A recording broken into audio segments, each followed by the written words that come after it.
नमस्कार मंडळी, मी तुमचा लाडका मित्र भरत विजय चव्हाण आणि मी तुम्हा सर्वांचं माझ्या युट्यूब चॅनलमध्ये स्वागत करत आहे.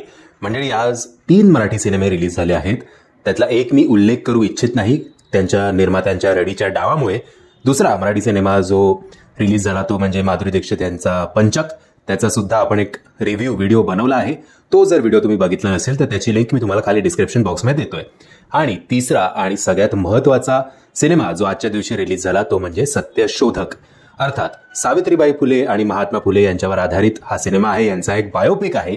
हा बायोपिक बघितल्यानंतर खऱ्या अर्थी बायोपिक कसा असावा, म्हणजे आपल्या सगळ्यांना माहितीच आहे की या दोघांनी मिळून मुलींसाठी त्या काळात एक शाळा ओपन केली आणि त्या काळात त्यांना कुठल्या साऱ्या कठीण परिस्थितींना, संकटांना सामोरं जावं लागलं.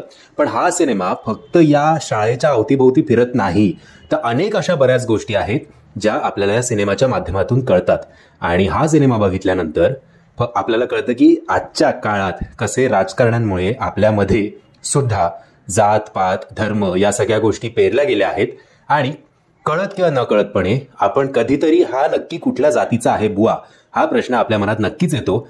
बरं, आपण स्वतःच्या जातीसाठी तरी काही करतोय का, तर तेही आपण करत नाही. त्याच्यात सुद्धा अनेक भेदभाव आहेत.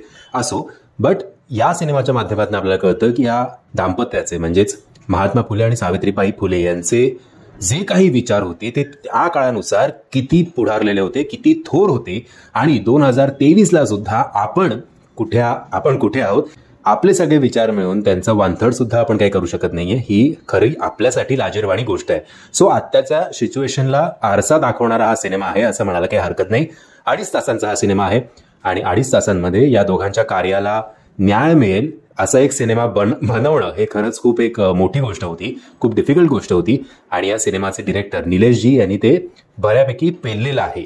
आता जर आजच्या 2023ला जसे मास ओरिएंटेड सिनेमे येतात किंवा जे सिनेमॅटिक व्हिज्युअल एक्सपिरियन्स देणारे सिनेमे येतात, तशी अपेक्षा जर तुम्ही या सिनेमाकडनं ठेवलीत तर नक्कीच तुमचा भ्रमनिरास होईल. या सिनेमाला किंवा हा सिनेमा बघायला जायच्या आधी तुम्हाला एक वेगळा दृष्टिकोन ठेवून हा सिनेमा जर तुम्ही बघितलात तर या सिनेमाचा प्रभाव जो आहे तो सिनेमागृहानंतर पण जेव्हा तुम्ही बाहेर पडाला सिनेमा बघून, तेव्हा या सिनेमाचा इम्पॅक्ट, या कलाकारांच्या अभिनयाचा इम्पॅक्ट तुमच्यावर नक्कीच पडेल. आणि हा सिनेमा नक्की पुढचे 1-2 दिवस तरी तुम्हाला विचार करायला लावेल की आपण काय जगतोय आणि हे लोक काय जगून गेलेत. या सिनेमामध्ये सगळ्यात महत्वाची बाजू म्हणजे एकतर तो काळ उभा करणं आहे. मी ट्रेलर रिव्ह्यू मध्ये सुद्धा बोललो होतो या सिनेमाच्या की तो जो काळ उभा करावा लागतो तो बजेट वाईज खूप महागात पडतो. आणि मराठी सिनेमांचं तसंही एक रडगाणं असतंच, आमच्याकडे बजेट नाही. भले बजेट नसताना लोक लंडनला जाऊन शूट करतात, हा भाग निराळा. बट बजेट नाही असं जे बोंबलतात त्यांनी हा सिनेमा एक एक्झाम्पल म्हणून बघावा की चांगलं बजेट यूज करून तो काळ कसा उभा केला गेलेला आहे ते. आणि दुसरी महत्वाची बाजू म्हणजे संदीप कुलकर्णी आणि राजश्री देशपांडे यांचा अभिनय. म्हणजे तुम्हाला असं वाटतं की आता आपण तर महात्मा फुलेंना आणि सावित्रीबाई फुलेंना बघितलं नाहीये, पण जर ते दोघं खरंच जेव्हा त्यांच्या काळात ऍक्टिव्ह असतील तेव्हा ते असेच जगत असतील असा विश्वास या दोनही कलाकारांनी म्हणजे संदीप कुलकर्णी आणि राजश्री देशपांडेने त्यांच्या अभिनया थ्रू आपल्यासमोर आणला आहे. त्याचबरोबर विशेष उल्लेख करावा असं वाटतो तो म्हणजे सुरेश विश्वकर्मा यांचा. सध्या तसे पण ते फुल फॉर्ममध्ये बॅटिंग करतायत आणि आय थिंक ते नक्कीच डबल सेंचुरी मारण्याच्या फुल मुळात आपल्याला दिसत आहेत.